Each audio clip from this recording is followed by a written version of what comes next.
भारतीय टीम के off spinner Ravichandran Ashwin ने संन्यास की घोषणा कर दी। 20 सीरीज में उन्होंने अपने रिटायरमेंट की घोषणा कर दी। उन्होंने प्रेस में रोहित के साथ बैठते हुए कहा कि मेरा ये इंटरनेशनल कैरियर का लास्ट डे है और मैं आज ही अपने रिटायरमेंट की घोषणा करता हूं। लेकिन बॉर्डर गावस्कर के बीच में ही संन्यास लेने की घोषणा कुछ हजम नहीं होती है। उधर पुजारा और हरभजन सिंह ने कहा है कि 20 सीरीज में आखिर रविचंद्रन अश्विन ने संन्यास की घोषणा क्यों कर दी है। रविचंद्रन अश्विन की देखे तो अभी भी परफॉर्म उतनी खराब नहीं है जिस तरह से उन्हें टीम से बाहर रखा गया था। इस सीरीज में अभी तक 3 मैचें हुई हैं, जिसमें से एक मैच में उन्हें खिलाया गया था, लेकिन अच्छा प्रदर्शन नहीं होने के कारण उन्हें बैठाकर रविंद्र जडेजा को खिलाया गया था। लेकिन जिस प्रकार से उनका कैरियर आप देखेंगे तो मालूम चलेगा कि कितने बड़े वो स्पिनर है और इंडिया के गेंदबाज हैं, क्योंकि 106 मैचों में 537 विकेट ले चुके हैं और 37 बार तो 5 विकेट हॉल भी शामिल है। और साथ ही साथ आपको बता दें कि 11 बार मैन ऑफ द सीरीज रह चुके हैं, जो कि महान स्पिनर मुथैया मुरलीधरन के बराबर है। तो ऐसा करने वाले वो इंडिया के पहले गेंदबाज हैं।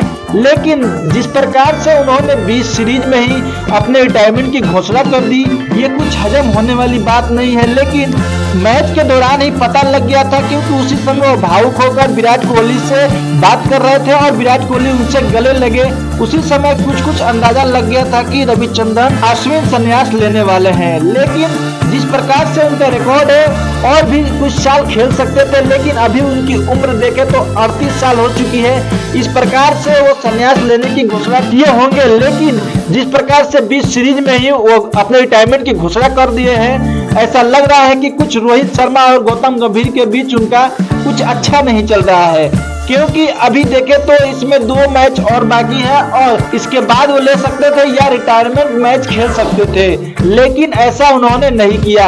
ऐसा ही 2014 में महेंद्र सिंह धोनी ने किया था। 20 सीरीज में ही वो कैप्टन थे और संन्यास ले लिया था, तो पूरे देश में हलचल मच गई थी कि आखिर महेंद्र सिंह धोनी संन्यास क्यों लिए हैं। और रविचंद्रन अश्विन की बैटिंग की बात करें तो लगभग 150 पारियां खेल चुके थे और 3300 प्लस रन बना चुके थे, तो बैटिंग में भी अच्छा करते थे। उनके नाम 6 शतक शामिल है। उनका हाईएस्ट स्कोर 124 रन है। तो बैटिंग और बॉलिंग दोनों में ही लाजवाब प्रदर्शन करने वाले रविचंद्रन अश्विन अंतर्राष्ट्रीय क्रिकेट से संन्यास ले लिया है। फिलहाल वो चेन्नई सुपर किंग के प्लेयर हैं, क्योंकि आईपीएल में इसी साल उनकी नीलामी हुई थी और 9 करोड़ से ज्यादा रुपए में सीएसके ने उन्हें खरीदा था। तो आप आईपीएल में उन्हें देख सकते हैं। लेकिन जिस प्रकार से अचानक रविचंद्रन अश्विन ने संन्यास लेने की घोषणा की है, ये कुछ हजम नहीं हो पा रहा है। आपका क्या ख्याल है? क्या रोहित और गंभीर के बीच उनकी पटरी नहीं जम पा रही थी, इसके कारण वो संन्यास लिए थे, या कुछ और हो सकता है, या 38 साल के हो गए हैं, उम्र का दबाव भी उन पर शामिल था, इसलिए वो संन्यास ले लिए हैं। साथ ही साथ रविचंद्रन अश्विन ने वनडे में भी 116 मैच खेले हैं और 156 विकेट भी लिए हैं। इसके अलावा उन्होंने 707 रन भी बनाए हैं। उनका उच्चतम स्कोर 65 रन है और वनडे में उनका बेस्ट बॉलिंग फिगर 25 रन देकर 4 विकेट है।